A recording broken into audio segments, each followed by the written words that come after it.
So we start off with the freight market, talking about how the freight market is not a typical market-driven driven market by direct supply and demand. Shippers don't directly work with carriers and vice versa.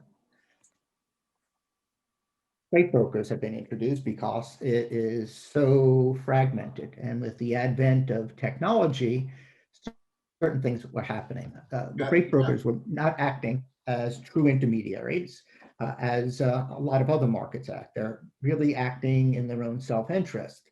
And essentially, what they're able to do is bifurcate or split the whole market into two distinct markets, with their being on top of it. So the brokers act as the supply side to the shippers. And in this particular example, they propose a $1,500 load to the shippers. They go back and forth, and eventually, and this can happen digitally, this can happen on the phone, but the point is it's negotiated, and let's say it's now agreed to.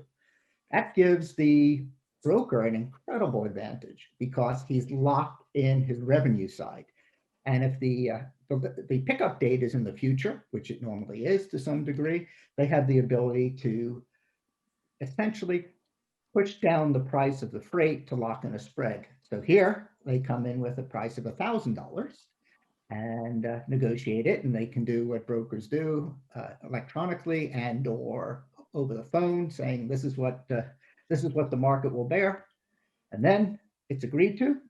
And then following that, they've locked in a spread of $500, and this enables them to maximize their spread with riskless market timing. So they're acting as a principal without any risk, because if they can't lock down the freight, they just say the driver canceled on them or some other excuse.